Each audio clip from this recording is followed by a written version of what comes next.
Hey everybody, it's Allie and welcome to our Y&R chat for Sunday, September 28th, 2014.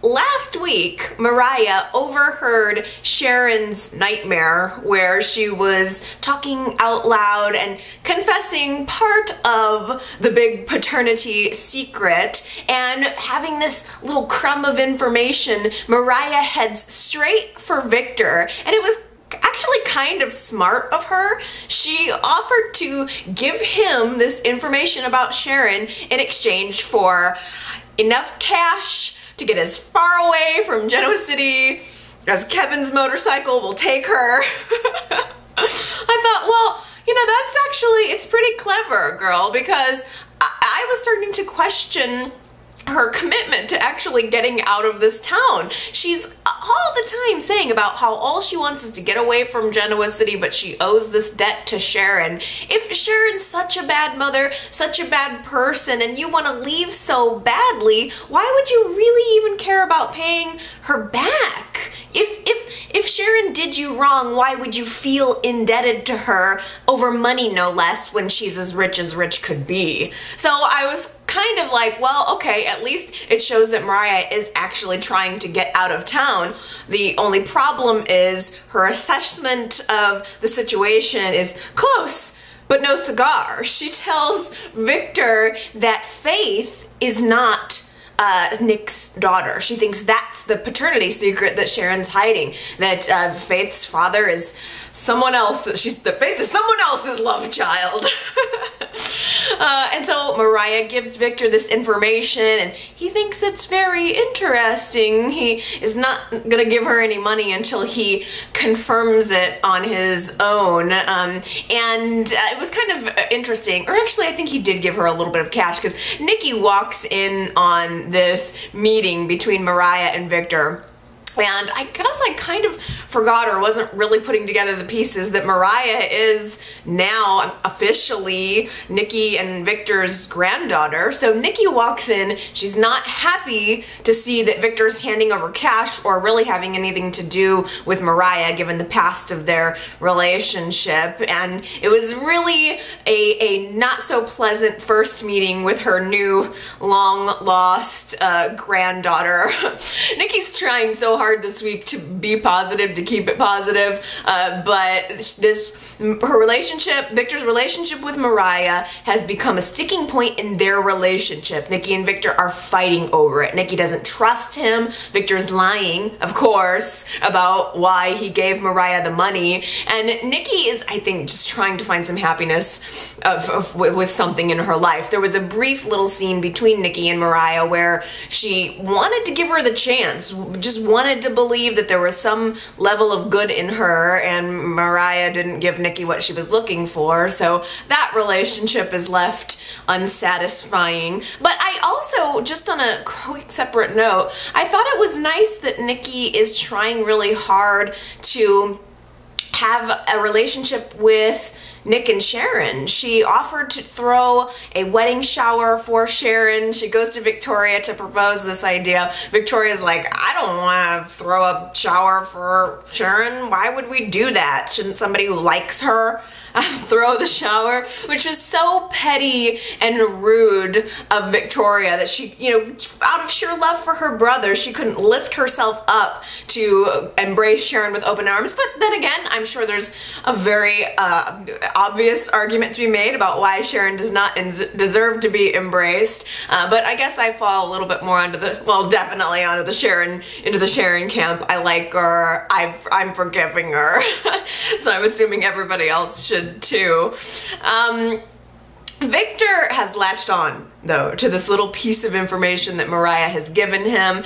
If this is the big secret that Sharon has been keeping, Victor's not gonna wait around for his plan A, Phyllis waking up out of the coma. He's gonna go for plan B. He stops by Nick and Sharon's place, and he's got with him a bottle of, I assume, the finest champagne that you could buy. And he says, I just want to congratulate you guys on your engagement, which is so un-Victor-like. You gotta think back to everything that Victor's been through with Sharon. She burned down his house. They were married. That really didn't turn out well. Sharon stole his company for him for a matter of time. Then again, who hasn't tried to steal Newman Enterprises? But she was working with Adam against him. I mean, there's a lot of dirty water under that bridge. And now Victor's stopping by with a bottle of champagne.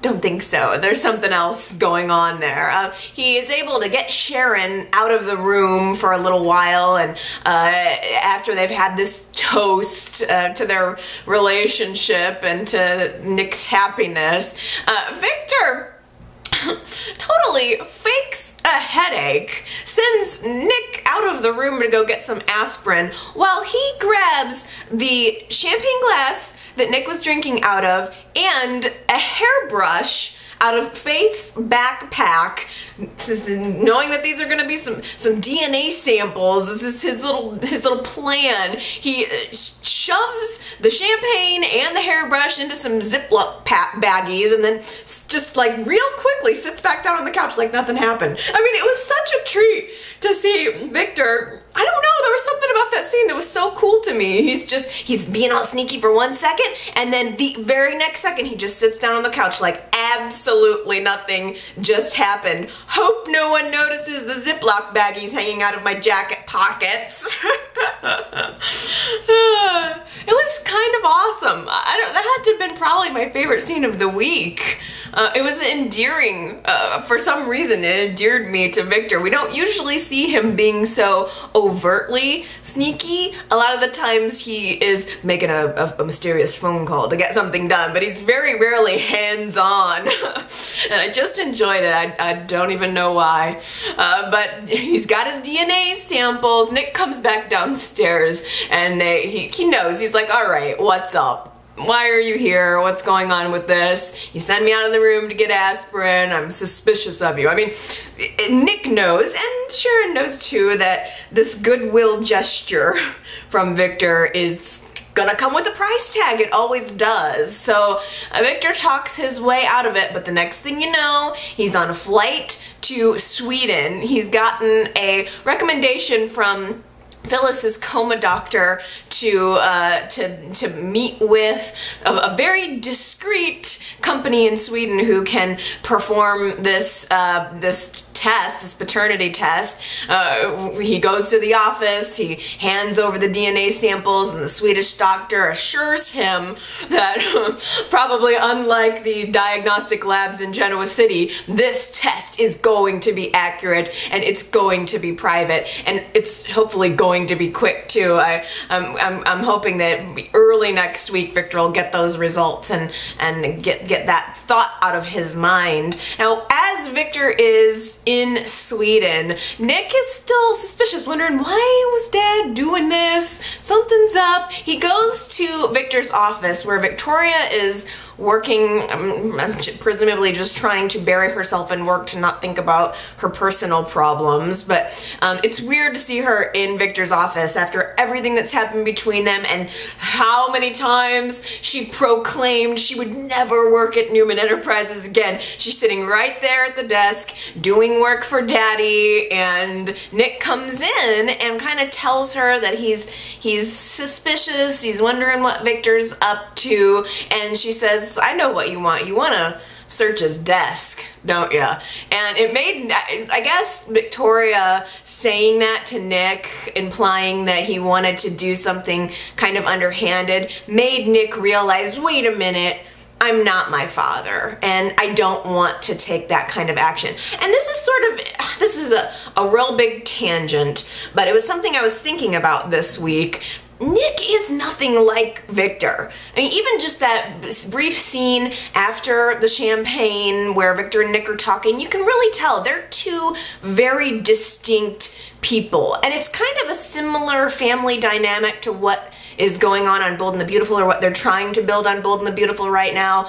Bill Spencer on Bold and the Beautiful is the Victor Newman-esque character, ruthless and just you know, man's man and red meat and cigars, and he's got two sons that are very different. He's got Liam, who is the kind of vegetarian opposite of him, and then he's got this other son, Wyatt, who is more willing to bend the rules a little bit, and that's kind of what Victor's got in Nick, the kind of nice, sporty guy, and Adam, who's willing to bend those rules. And it's an interesting dynamic. It's a good dynamic. I think it's missing from Y&R right now, and I'm excited for Adam to come back on the show and sort of put that spin back into the mix at Y&R. It's gonna be good. But it struck me how very different these two men are, and especially in that moment where Nick is in the office with Victoria. He mentioned that he was actually stopping by to ask if he could, borrow the private island for his honeymoon with Sharon. Does Newman Enterprises own a private island? Of course they do. What am I thinking? Of course. There's totally an island somewhere with the Newman Enterprises logo emblazoned upon the sand or something. So Nick tells this to Victoria, and she says, oh, I'll sign off. It's technically Newman Enterprises, so I'll sign off and let you take Sharon to the private island. I wonder if they're gonna maybe be gone. We can all see that this is building. Nick and Sharon's wedding it's coalescing with Phyllis coming back into town. I wonder if Phyllis will end up busting it on their wedding, or if they'll go through with it and maybe go off to this private island while everything is exploding, and maybe they'll be unreachable for a while. I don't know. I'm not sure how it's all going to go down, but I took note of the private island and thought, I wonder how that's going to play into all of this. This has got to probably be the final happy moments between Nick and Sharon before everything blows up, before it gets real sticky at the least, and I'm enjoying it. It was so cute to see Sharon bouncing around town this week with her wedding dress, so excited about the dress she's gonna wear, and she brings it home, and little Faith, who I've been saying too much of this week. I've had enough of her. This kid doesn't need so many lines. I don't know if anybody else felt that way, but I'm like, all right, Y&R, we need to bring down the Faith. Just a couple of notches. Nothing against the kid. Nothing against her, but it's a little too much. I need some adult time. So Sharon brings the dress home, and Faith is so excited to see it, and they're getting ready to open up the dress bag just as Nick is walking through the door, and he catches a glimpse of the dress, and it throws Faith into this frenzy. Oh no, you've seen the dress before the wedding, it's bad luck. And Nick was so adorable, trying to calm down his daughter and saying, I'll just reverse the situation, and he kind of does this zip zap zip, zip, zip, and kind of walks backwards through the door to make her think he's going back in time and reversing what he just saw. It was cute. I enjoyed that, and I enjoyed that little moment with Joshua Mara. I thought he was really cute. Nick was really cute in that scene, and Sharon is really cute too, saying, do you think white is too much? I don't know, you tell me, Y&R fans. Do you think white is too much for Sharon's dress? It might be. I mean, maybe. Her purity has been long since tarnished. Perhaps an ivory. Perhaps an off-white Sharon. But no, I'm looking forward to seeing that dress. I hope we get a chance for her to put it on. It's very cute to see her happy, and to see Sharon trying to bring her family together. I was very touched this week that she asked Summer to be her bridesmaid. Summer looks up to Sharon. She doesn't know everything that just happened, and it makes it all the more heartbreaking knowing that that relationship is going to be dashed. I mean, when Phyllis comes back, Summer's going to be smack dab in the middle between loyalty to her mother and kind of having a sense that Sharon is a good person and liking her, and what Sharon did and doesn't remember that she did doesn't erase all of the little moments that they've had together. The pep talks doesn't erase the fact that Sharon was there for Summer on her wedding day as a mother figure when nobody else, she was afraid that nobody else would show up. So I was touched that Sharon asked Summer. Sharon asks Mariah as well to be a bridesmaid, and Mariah is just so opposite. She is really the scrapper of the whole scene of the layout right now. She's just not prim and pris, doesn't know a darn thing about the whole wedding thing. I appreciated that Sharon asked her, but at the same time I'm astonished by how resentful and rude Mariah is toward her. I don't know why Mariah is so angry, specifically at Sharon. I mean, you tried to seduce her husband-to-be, and in return, Sharon asked you to be her bridesmaid. She is trying to embrace you with open arms. And if we look back at everything that's gone on between you two, one of you has done a lot more to the other. I mean, Mariah was gaslighting Sharon and trying to steal her husband, and Sharon has never been anything but amazing to Mariah. And there's this moment where Sharon is standing there with Mariah and Summer at the house. Couldn't be more opposite, Mariah and Summer. And Sharon has purchased a very beautiful bridesmaid gift for Mariah, and she gives it to her first. I got the impression that she bought the same gift for all three girls, for Mariah and Summer and Faith. But she gave Mariah hers first and wanted her to know, this is for you and I want you to feel special wearing this. And Mariah opens it up, takes one look at it, closes the box, and says, I don't want this bracelet, it's a bribe. And Summer's standing there next to her like, what are you talking about? And Sharon's trying to be graceful. Okay, I don't want you to feel uncomfortable about it, that's fine. But Summer says, maybe you're not aware because you're from the streets, but that's a tradition with weddings. And Mariah said, well, I'm sorry, I wouldn't know. The only wedding I've ever attended was the one where I got drugged and forced into a marriage by that psycho. Ooh!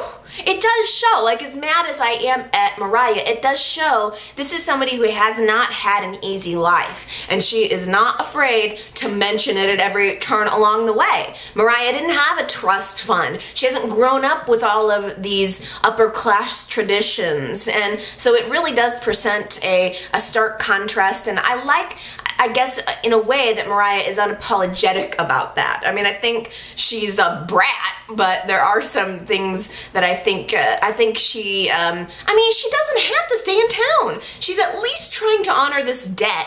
I don't know why, but that has got to say that at her core, at least she has some goodness in there, or that's how I'm interpreting it anyway. But she really doesn't fit in.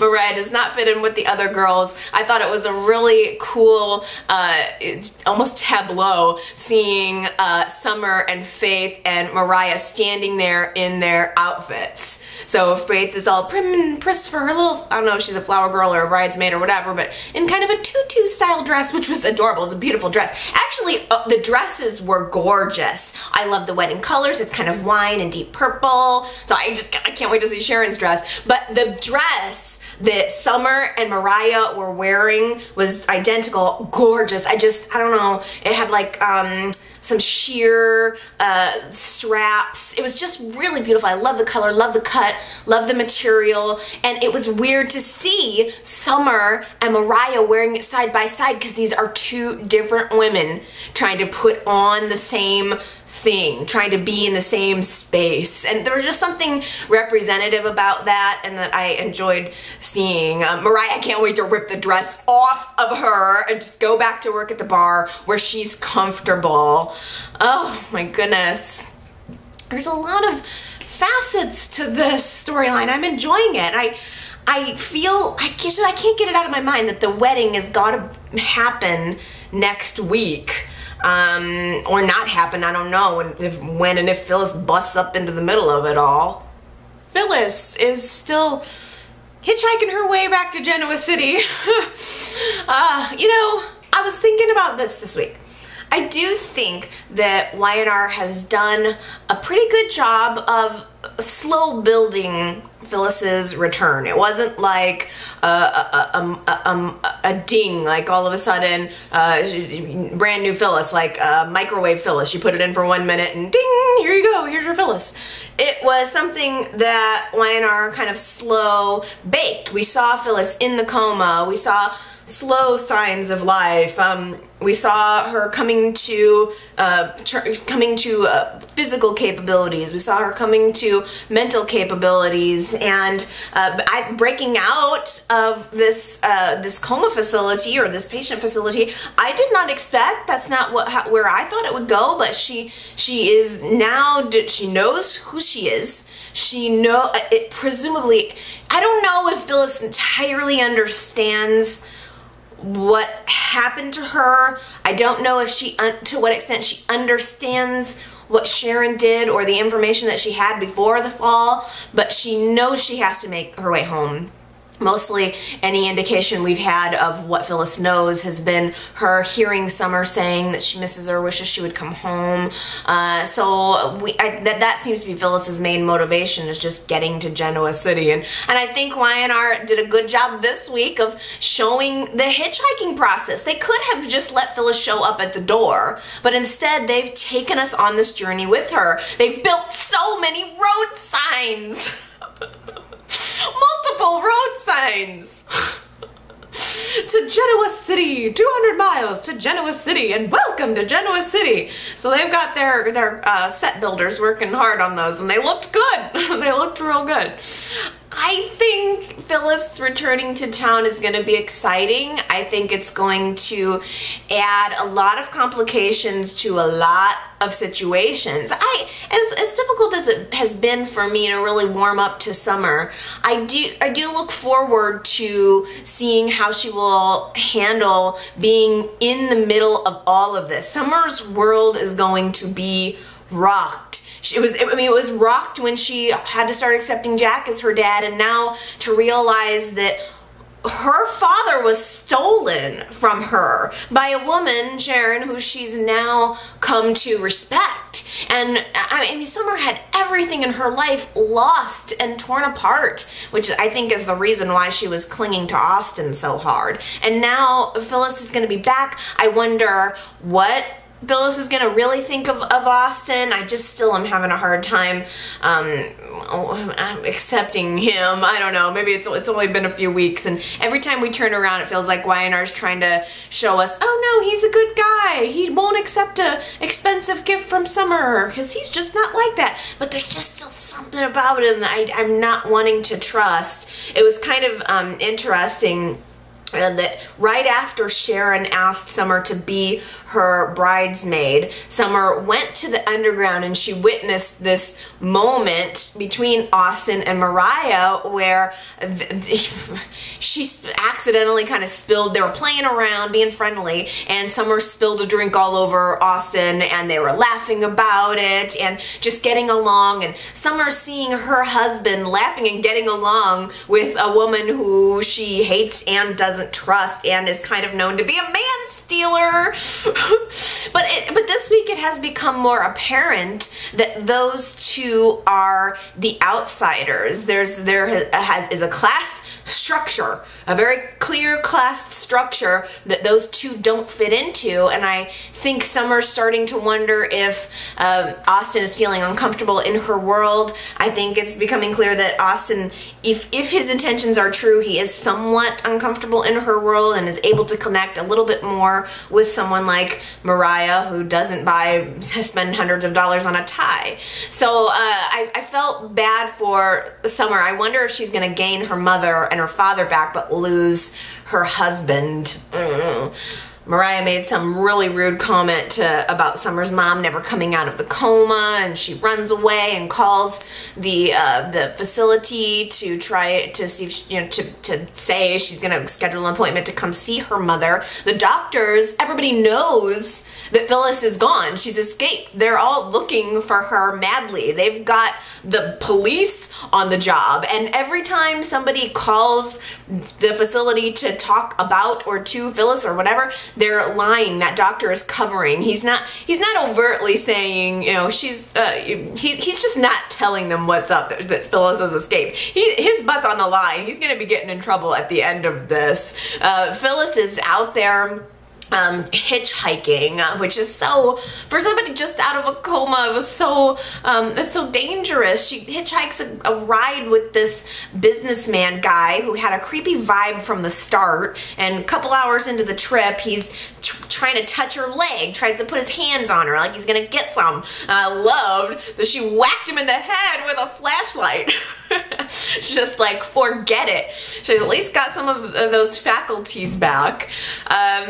Next thing we know, she is in a diner somewhere stopping for a bite of food, and a trooper comes in with a sketch of her, basically, looking for her, and she has to kind of hide behind the menu, and she thinks she's gonna get caught and hauled back to the facility. And I think Phyllis had to have sensed that doctor didn't have her best interests at heart, because otherwise she could just start coming out of the coma and request a flight home. Tell them, you know, hey, I'm feeling better, how about I go home, or how about my family comes to see me. She didn't have to hitchhike across the country, but oh well, it's more exciting this way. There was some, the diner owner or waitress or somebody who kind of covered for her, helped her out, gave her a couple bucks. Phyllis gets back on the road, and she, next thing we know, is sitting in the passenger seat with a truck driver who conveniently happens to be headed right directly toward Genoa City. I don't like Kelly. I don't like her. I've tried, but I don't like this Kelly. And I don't like the way Jack just kowtows to her. Like, he's got to give her everything he wants, and he's got to give up pieces of himself and pieces of his memory and pieces of his past to please her. Just, there's something about it that's coming off all wrong. She doesn't like asparagus that Mrs. Martinez is serving. She doesn't like the decor at the Abbott house. And just speaking of the class structure around Genoa City, for someone who didn't come from money, Kelly's gotten used to it pretty quick. She's gotten used to being around the house, and oh, you don't like the asparagus? It bugs me. Oh, the asparagus. Oh, that was Phyllis's favorite. Sorry. She's being, okay, I understand. All right, I get that there's memories of Phyllis everywhere, and I'm sure that makes you very uncomfortable. But rather than being whiny about it, why don't you be an equal match? I don't think Kelly's any match for Phyllis. She's kind of like rolling over and being a wafy flower, but Phyllis is gonna eat her up. She's gonna chew her up, spit her out, and I kind of hope so. I kind of hope Phyllis just kicks her to the curb. There's just something about this Kelly. It just, I wish I never would have seen the original Kelly, because I can't help but compare. But even if this Kelly existed just in a bubble, she's so stiff and so formal, and she looks like she is the kind of person who listens to classical music and has been raised with money all of her life. I don't know. I don't get her. I can't connect with her at all. There's not one single moment that I can think of that this new Kelly has come on where I've gone, yeah, I feel like I identify with her. And that's what I do. That's my whole thing. Like, I connect in with the characters, and for some reason I just can't. But again, Jack has to give her every single thing that she wants, every insecurity that she has. He has to go overboard in trying to get rid of it. He tells Kelly that she should just go ahead and redecorate the house. You live here now. You go. Not only are we going to remove any traces of Phyllis, but you just go ahead and redecorate the place. And first of all, I guess it's not the first time, because when they were talking about redecorating the Abbott mansion, I remembered that, didn't Sharon redecorate the Abbott mansion at one point? You guys, if you guys have better memories than me, you tell me. But I seem to remember when Sharon and Jack got married, she redecorated the place too. And her conflict was, I don't want to get rid of memories of your father. So I thought that was just kind of interesting. Jack just moves his ladies in and tells them to redecorate at your whim. Jack, sometimes, although I love him, he is kind of spineless. He calls in Lauren to help Kelly redecorate, but the problem is, and I can't believe he didn't even think of this, Lauren is Phyllis's best friend. She's not even an interior decorator. She's a department store executive. Why was she there? So Lauren shows up to try to help with this redecorating project, and it's obviously very awkward. Lauren is crying in the corner thinking about Phyllis, and now she's gonna have to remove even more traces of her. The message is clear here to Kelly and to the audience, but especially to Kelly. Everyone loves Phyllis, misses Phyllis, and oh yeah, by the way, you're not Phyllis. Just wait, because in the previews for next week's Monday show, I thought, Phyllis shows up at the Abbott house declaring, oh, I'm finally home. Wait a minute, did you change my curtains? Michael is so excited this week to test out his boner pills. He's promising Lauren the most romantic evening of her life. And we didn't see it on screen. Well, we never see it on screen, but everything worked. Apparently the pills were successful and Michael was able to perform and really give Lauren the romancing that she's been looking for. And the next day they're at the coffee house really making out in public. I don't know why, but for some reason I was a little uncomfortable. I don't know what it was, but it was so overly sexual that I was like, whoa! I mean, they're just really going to town, kissing on each other, holding each other. Everything is just right back on track for them, which leads me to believe that it's gonna lead to disappointment in one way or another. I mean, I'm wondering if the pills are gonna stop working and he's gonna have to go back to the doctor to find out something else is wrong, or you know how like all these drugs say, oh, it'll give you a boner but it'll also enlarge your heart and make it explode or whatever. You know, I'm wondering if maybe he's gonna have taken too much or have an adverse reaction to it and end up back at the hospital with a problem as a result of taking these. I don't know. I'm thinking, like, some doctor you got there, Michael, he gave him the pills without an exam, and the guy even called him personally on his cell phone the next day to see how the sex was. Kevin is at the coffee house, tapping away on his computer screen, writing his fiction novel, which I assume is what it is, and Stitch walks in behind him and sees what he's doing and sees that he's writing something about, like, vigilante justice.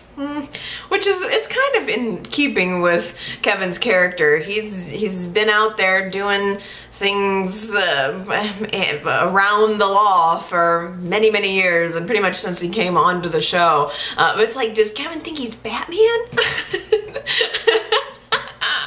I think maybe. So Stitch sees that that Kevin's writing something, and he starts to question him about it, and those two have a real heated argument. And Kevin's the one that kind of blew up and Stitch's secret, found out everything about who he was and his past, and Stitch is very bitter about that, and he kind of ribs on Kevin a little bit too. You know, like, you think you're a whole lot better talking about what you're writing, vigilante justice and all that. And Kevin said something real mysterious like, look, you don't know anything about, you know, you can kill a man, but you don't know anything until you're killing a man's soul. That's completely different. Like, as in, yeah, I don't know, like, there's something sadistic maybe a little bit that's going on with what he's writing, or that's going on in his head. He said something about killing a man's soul. Like, that's what he's into. Does this have anything to do with Detective Harding, or is this just him lashing out over the loss of Delia and Chloe and all that? Where is Kevin's head right now? He tells Michael that he's leaving town, and the next thing we know, we see him in what is presumably a hotel room. He's got a big black bag on the bed and a mask. He pulls out like a mask, one that kind of just goes across your eyes. Like, what is he doing with that mask? Is he going to some kind of crazy kink party? And why does my mind automatically go to a crazy kink party? I'm shocked by what the hell could he possibly be doing? And I just hope that there's not a chipmunk costume in that bag. I do feel a little bit more interested in the Dylan Ian murder mystery thing this week. Last week I wasn't feeling it because it was just all hard evidence, but this week we're really getting into the emotional part of it. I really think that the whole what happened to Ian Ward thing is less of a whodunit, less of a crime thing now, and it's really more about Paul's decision, that, you know, where Paul has been in the past with his son Ricky and where he is now and what his decision will be regarding this new son that he has. It's really, it's more about that emotional pull. They did find out, they tested Dylan's boots, and you know, Michael makes the connection about the boots in the mud, but Paul tells him that the mud didn't match, and Chris is hanging around this whole time, and she's starting to get kind of suspicious of Paul. And, you know, why, you know, just kind of like throughout the week, the evidence is piling up, and she's realizing that Paul's kind of ignoring it. He's not really fully exploring. He's not divulging all of the information to her, and he's clearly trying to protect his family. Nikki stops by, and she's in his office, and he takes, there's a Ian Ward's jacket that has, it's an evidence bag, and I don't know if it had results on it or not, but Nikki's sitting there across from him at his desk. He takes the bag and stuffs it into a drawer, doesn't want Nikki to see it. I mean, Nikki's going on and on about how she just doesn't think she can take one more thing. You know, life is just, it's all so complicated. I just can't take anything else. And it's clear that he wants to save her from that. And Chris, by the way, is picking up on all of this and is wondering, why can't Nikki just get some support from her own man? Why does she have to come in and constantly get support from Paul? And I really was hanging on to that at the beginning of the week, thinking about it. Thinking about why Nikki has to do that, because she should be talking to her own husband about this stuff. And I've been kind of furthermore thinking about Nikki and who she is and what her life is like, and I think that, I mean, if we boil it all down, I feel like the real romance between Nikki and Victor is gone. It's really the young love, the abiding strength of their relationship. All of that, I don't feel it anymore. I feel like Nikki is this rich woman kind of trapped in a relationship with a very domineering man. I think that for years now, Nikki has just been trying to get something out of Victor that he just can't give. She wants the emotional support from him. He can buy her anything she wants. He can make any dream, any wish that she has come true,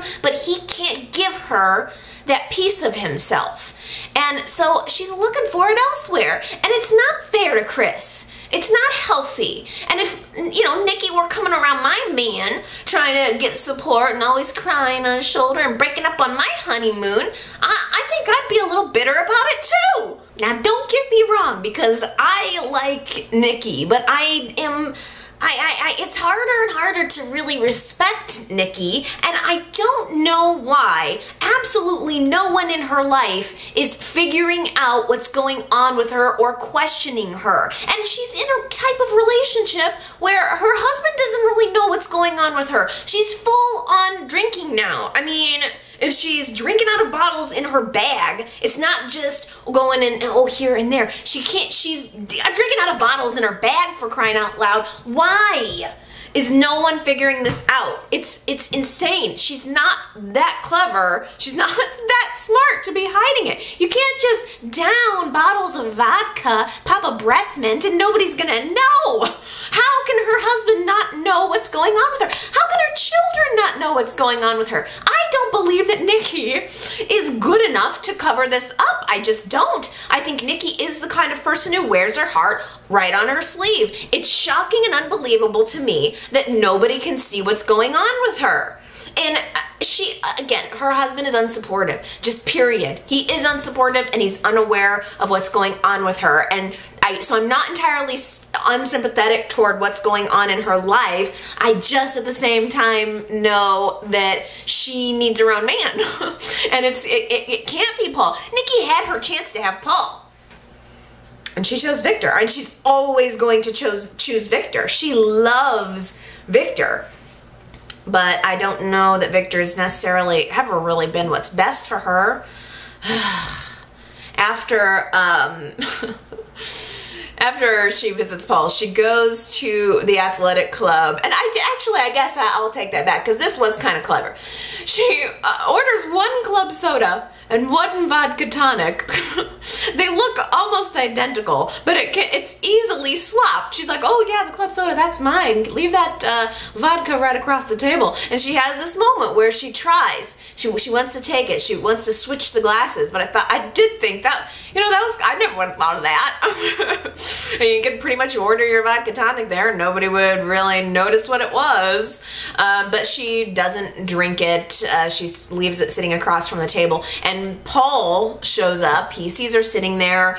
He sits down. Oh, I'm real thirsty. I gotta take a drink. He realizes that it's alcohol and he starts to scold her a little bit. Like, what, knowing your history, why would you do this? And Nikki, she does talk her way out of it.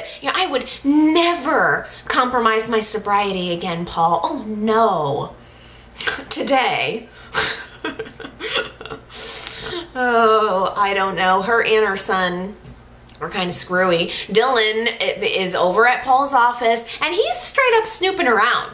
Chris did catch him picking up and looking at a confidential file folder. And, Chris calls him out on it. Like, why would you be in Paul's office? Under any other circumstances, you shouldn't be allowed in here with critical evidence. This is inappropriate. You being in the police chief's office looking at file folders on his desk is inappropriate. You're here because you're his son, but you're also a suspect. And I felt like Chris comes off as overbearing throughout all of this, but she's right. She is right. I don't think that Dylan killed Ian Ward, but I think he can't help but be curious. I think he wants to know if it feels like he's being set up. He knows he's a suspect, and he is being set up. But I think he wants to know. He wants to know those answers so that he can protect himself. But I was with Chris on that. She kind of scolded. Paul comes in and he blows the whole thing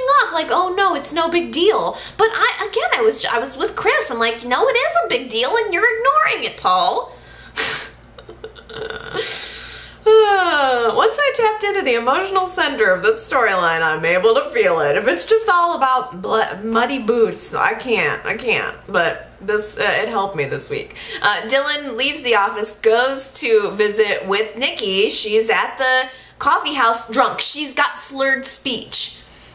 Everybody has got to know that she's an alcoholic. It's got to be all over the papers. Have you ever been, or if you're sober, if you're a non-drinker, have you ever been, or even if you are a drinker, you can smell liquor on somebody's breath from a mile away, especially if she's drinking vodka. That stuff is like zing.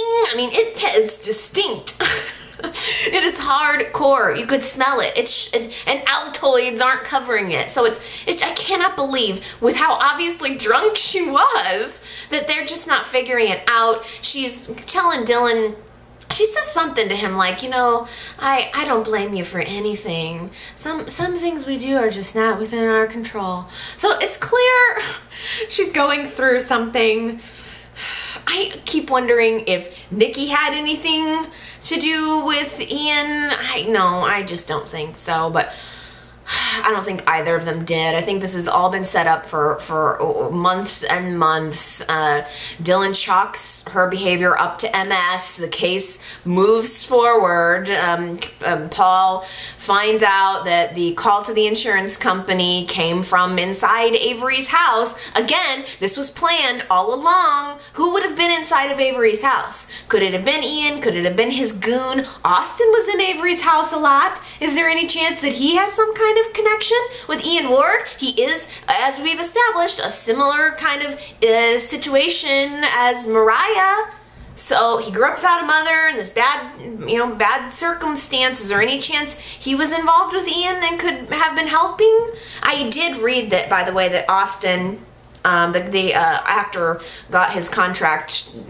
He got a full contract, so he's going to be on the show for a while. But I just wonder if they're going to let him be Sticky Sweet, or if there's any chance that he was somehow involved with Ian. I just can't seem to get my mind off of that. But I don't know if that's the case. Michael's been kind of listening in on what's going on with the investigation, and he spills to Christine and to Avery about Dylan's shoes being tested. None of them knew that. There was no record of that in the case. Paul's just kind of going around the law on this one, but he cannot continue to avoid the evidence. I don't think Dylan did it, but I think Paul is giving him a lot of leeway. Paul questions Dylan about the insurance policy, and I think Dylan just is feeling that the walls are closing in. The next thing you know, he goes home, he starts throwing his belongings into a bag. I think he's ready to get out of town, but after talking to Chris, Chris gives Paul a real stern talking to about ignoring the evidence, and you need to treat this like you would any other case and remove the emotional element. Paul does go to Dylan, catches him almost leaving, and tells Dylan that he's a suspect in this case. And what followed, again, this is the part that I want to dig into, is the emotional element. Paul says, I can't keep ignoring this. You are a suspect in the case. And Dylan just says, I am not Ricky. And I just thought it was that whole scene was a great performance. Doug Davidson, Steve Burton, I thought that those were really powerful moments where you could tell Paul has just been wanting to give him the benefit of the doubt. And he maybe knows in his soul that Dylan didn't do this, but he's still got a tough decision to make. And Dylan just pleads with him, look in my eyes. I just want you to look in my eyes and see that I didn't murder anyone. That's all that you need to know. But he might have to tell it to the judge. The press is all over this. They are, everybody wants to know what happened to Ian Ward. It's the hottest scoop and story, and you need to make an arrest. And so I get the feeling that Paul came to Dylan's apartment, and I think he said it. He said he was there to arrest him. So now it's just a matter of, do I do my job, or do I go with what my instinct is? I think it's a very tough decision. Paul knows in his heart that Dylan didn't do it. I think we as viewers kind of know that too, but Paul has a job to do, and a wife who is the DA. Chelsea and Billy are scheduling their first date for this week. Billy shows up at her apartment. She's in this beautiful long gown, looking like she's going to prom. She opens up the door to see him. He looks like he's going to Little League. Did you guys get a load of Burgess's sweatpants? Of new Billy in his sweatpants? I don't know if anybody else noticed this, but he doesn't need a bat. That's all I'm gonna say. Those sweatpants were something else. Anyway, he has the idea that they're gonna go play ball in the park, and she changes clothes, and they're out there playing and pitching and throwing the ball back and forth. And of course, Victoria is behind every tree and every bush every time there is a kiss or a sweet moment between her ex-husband and Chelsea. They're trying so hard to have this date. There's just nowhere in town where it's not completely awkward. They don't see Victoria there. They should have probably just stayed at the park, but Billy and Chelsea first go to the club where Jill is there. There was a cute little short scene between Jill and her son where, of course, Jill has to get up on him. Like, why would you be dating Chelsea of all the people? If you want to make Victoria jealous, why don't you pick somebody who's worthy? Ooh, that was a good burn, too. And Billy came back real good. I really enjoyed his comeback. He said something about how, you know, I mean, look, Chelsea may have scammed me, but look at what Colin's done to you, and you married him. So I thought that was a very appropriate comeback. Jill kind of backed off. She was like, touche. All right. But they realize they can't really stay there. It's too awkward. So they go to the coffee house, and Chelsea has her awkward run-in with Dylan. And it certainly was. There was a nice moment where Chelsea did say to Dylan, I'm so sorry to, you know, everything that happened, that they'd been married, and she, they think they did get married, right? Did they end up getting married? I can't remember, but she tried to dupe him into thinking that he was Connor's father, and again, I think Chelsea feels like she can't apologize enough for that. So there was a nice moment of her apologizing to him again. And then at the end of the date, Chelsea and Billy go back to her condo, and she reveals that she was able to play ball all along. Or maybe that was before they went out to the coffee house and whatnot, but she revealed that she was conning him. She's just, I think, new Billy. I can't help but ask myself what this would all look like if it was Billy Miller instead of new Billy, but he is warming up. He's got a personality, and I thought that there was a fun little chemistry there. I do think he's too old to play Billy. It wasn't the most brilliant casting, but I do think that this actor has got some personality, and there's some chemistry there. Were you guys feeling the chemistry this week between those two? It's going to be so much more interesting when Adam comes onto the scene. I just can't wait. I think we're going to get to see what old Burgess is going to bring to the table as soon as Adam gets here. So yeah, I think there's some potential with that relationship too. She's gonna find herself deeply in love with Billy by the time that Adam comes back. Victoria, the woman has made her bed, and now she's being forced to sleep in it. She pushed away both of the men who could potentially be the father of her baby, and now she's starting to regret it. She sees that Billy is moving on. She realizes that she can't have a relationship with a man who killed his own father. So she's feeling kind of stuck in the middle. After she was peeping through the bushes at Billy and Chelsea's little play ball in the park, she twists her ankle and falls down onto the little concrete path there in Catherine's park, and Stitch shows up. Of course, it's like the essence of this whole situation is Billy and Chelsea doing something adorable, Victoria peeking over a bush watching them, and then Stitch behind a tree looking at Victoria looking at Billy and Chelsea. Just imagine that picture in your head. That's basically what's going on here. So Stitch sees her, you know, he used to be a doctor, so he says he wants to take a look at her ankle, and he still cares so much about her, and she is emotional in every single way. She ended up exploding at Stitch, saying, you know, why are you doing this to me? You know, like, why do you have to be so sweet when I know you did something so horrible? She said something to him to the effect of, you're so nice and you're so loyal and you're so loving. You were supposed to be my anti-Billy. And I tell ya, I never fully bought into the relationship between Victoria and Stitch, and something about that sentence to me, you were supposed to be my anti-Billy, says to me that this is just my interpretation, but I feel like she wanted Stitch more because he wasn't Billy than that she really wanted Stitch for who he was. She's not given him very much time of day when he's tried to talk to her. He almost tells her, he erupts and says, I can't keep in the secret anymore. I have something that I need to tell you. And she doesn't really give it much credence. It's almost like what he did with his father was kind of an easy out for her in that relationship. Why doesn't she listen to him? Why didn't she follow up? I'm sure she feels burned, and I know there's a lot going on in her head right now, but at the same time, I just wonder if you really felt that way about him. Talk to him a little bit. She just hasn't really wanted, she closed off. The second that information came, she just shut down. She'd been hurt by Billy so many times, and she was not about to let it happen again. And maybe that's what she meant by that sentence, you know, that you were just supposed to be the one that didn't hurt me. Maybe that's more along the lines.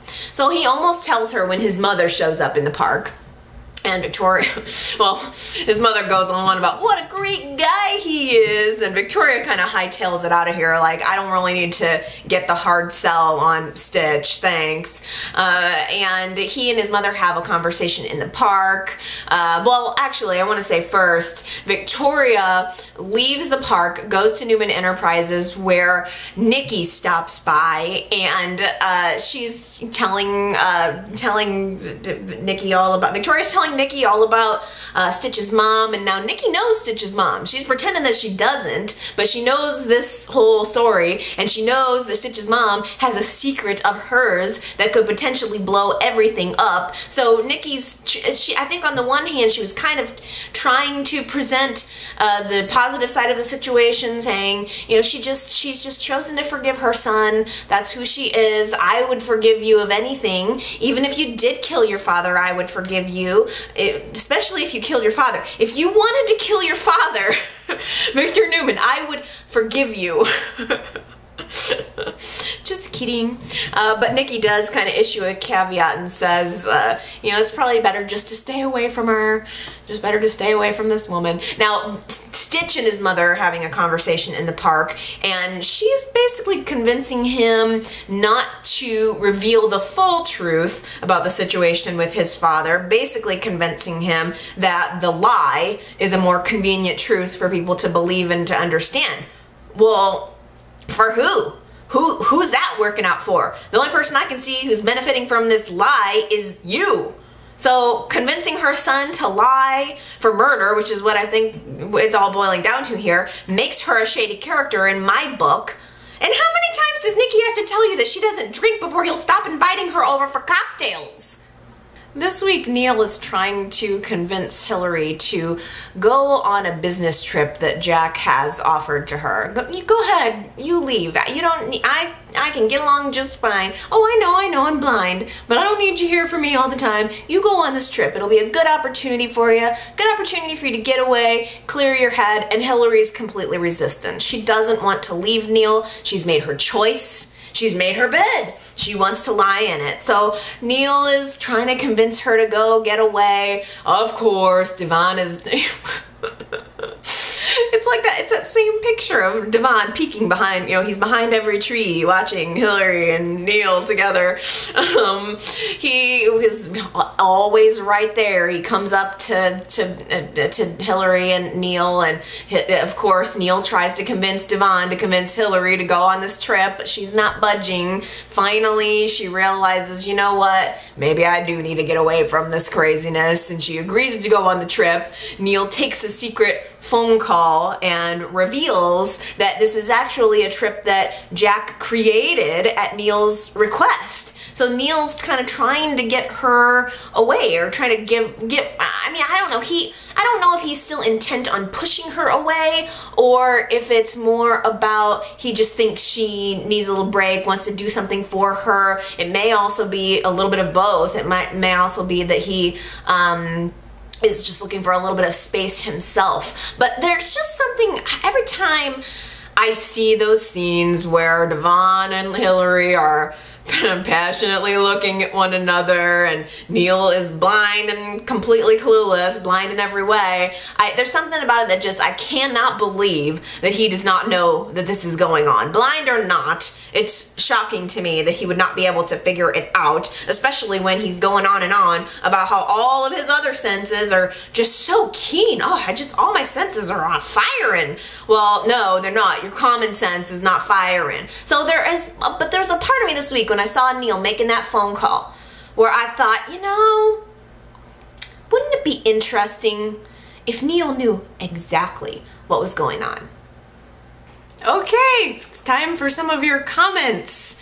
Now, I questioned whether I should even bring this up, because it's not real positive, but it's kind of weighing on me, and I know you guys like drama. We all like drama, so here you go. Bobby Smith on Facebook leaves a comment on the YNR chat Facebook and says, are there any African American actors she likes? So, number one, I'm assuming that she is me. I'm she. It's not a conversation we're having together. It's, oh, this talking internet head who's clearly not a human being. Are there any African American characters that she likes? You've got to be kidding me. This is what I have to deal with? This is what I have to read? Did you not see the last video where I gushed on for 20 minutes about Shamar Moore? Have you not seen any of the times that I have complimented Lily over the moon, where everybody else is hating on Lily, where I've been supportive of Lily? So, I honestly, I hate to even talk about this, but it's so shocking to me. Are there any African American characters that she likes? So, because I'm white, I cannot criticize any of the African American characters on the show. This has nothing to do with the actors. We're not talking actors here. I cannot criticize African American characters because I went on at length last week about the fact that Devon slept with Hilary. It's me, right? It's just, it bugs me. I was like, I shouldn't talk about it, but it bugs me because I am sensitive. And in 7 years, I ask you, when have you ever heard me say something racially motivated? In 7 years, when have you ever heard me say something with malice about the show or anyone involved with it? When? I ask you when. I can't believe it. Like, this is one of the reasons why I don't go out of my way to promote YNR chat, because I know that there are a lot of negative fans out there. There are a lot of just people who are negative, and rather than being like, oh, I love this show, let's talk about it, there are people who want to bash it. I don't know why. I don't know why you would spend any amount of time watching a show that you hate or watching a video about the show that you hate. Like, and normally, okay, I'll get comments that are like, you're ugly, which I can deal with because it's just, that's fine. There's no substance or anything to that, whatever, that rolls off my back. But this is some Bobby Smith took the time to watch the video and made this comment, and that makes me wonder why. I mean, I don't know how much of the video you watched, Bobby. I don't know how long that you've been watching, Bobby, but it's shocking to me that you would glean that I don't like the African American characters from however much you've watched YNR chat.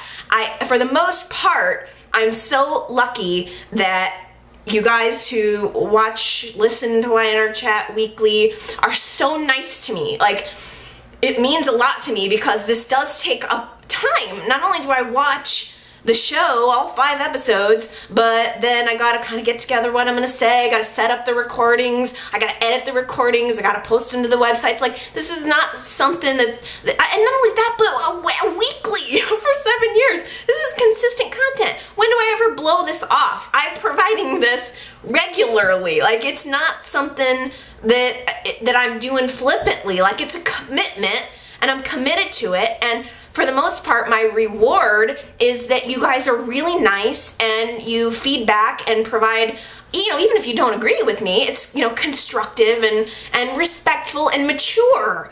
And it's just, it drives me crazy that for the most part you guys are nice, and then once in a while somebody will come along and put negativity onto me.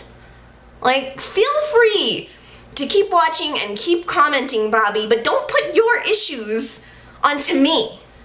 Like, good Lord, I don't know why this has to be about race. I don't know why my comments last week about Devon and Hilary have to be about race. I think that if you actively distinguish the characters based on their race, guess what?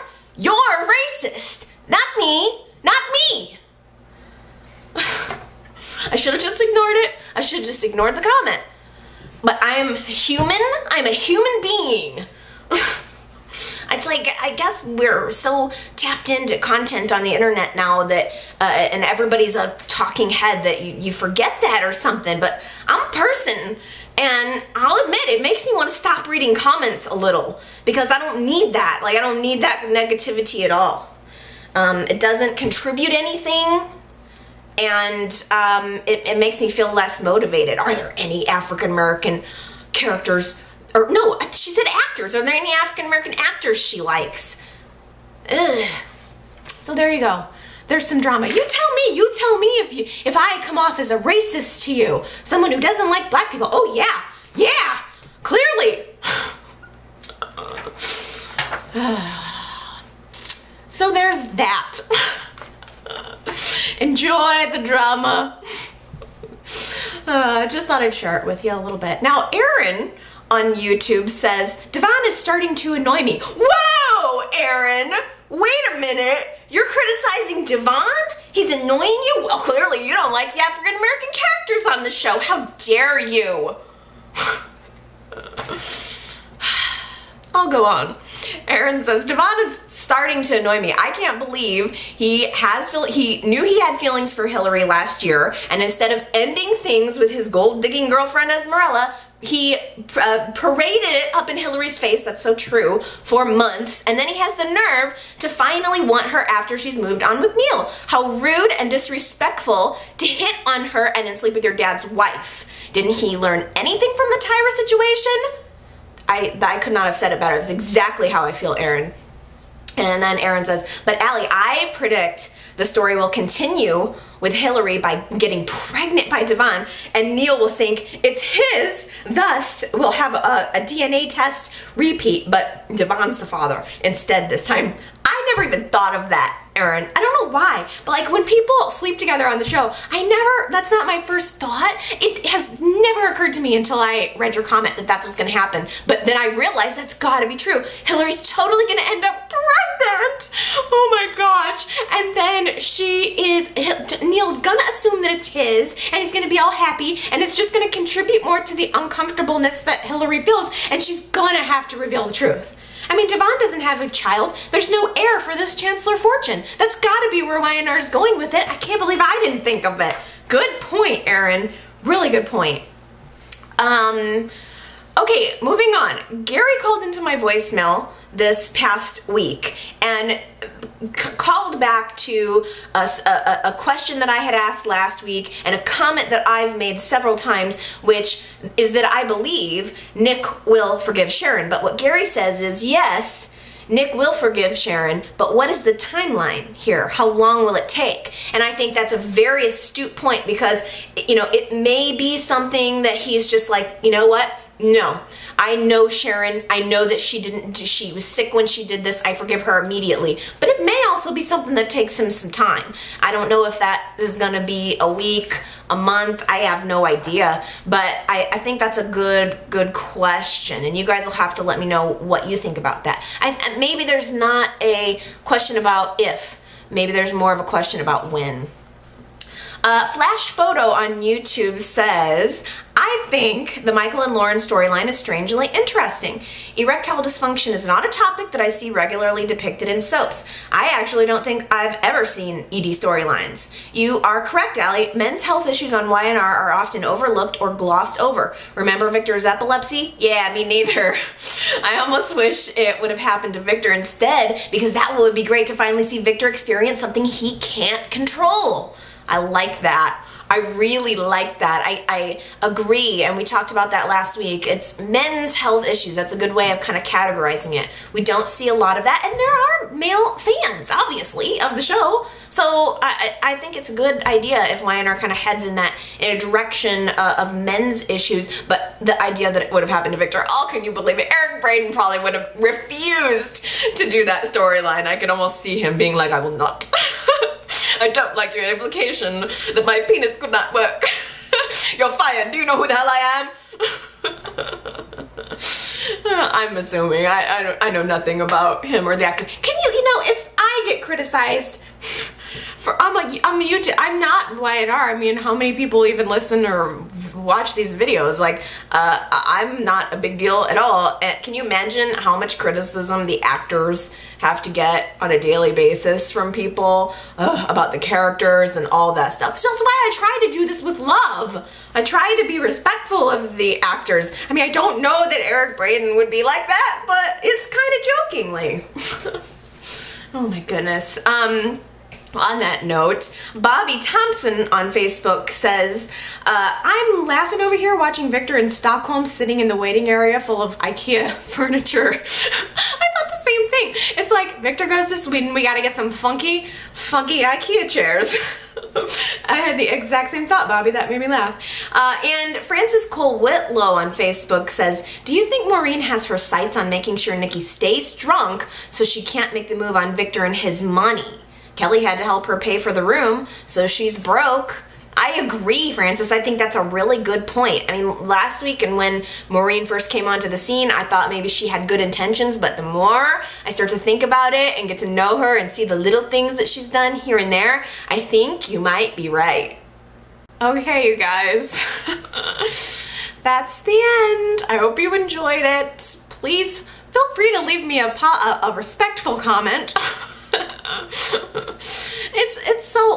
It's so rare. I probably shouldn't have. It just got me fired up. I shouldn't probably have talked about it. But I really do appreciate most of you guys. I mean, the overwhelming majority of you guys are so awesome and nice to me, and I love reading your comments. So please feel free to leave some here and let me know how you're feeling about the show.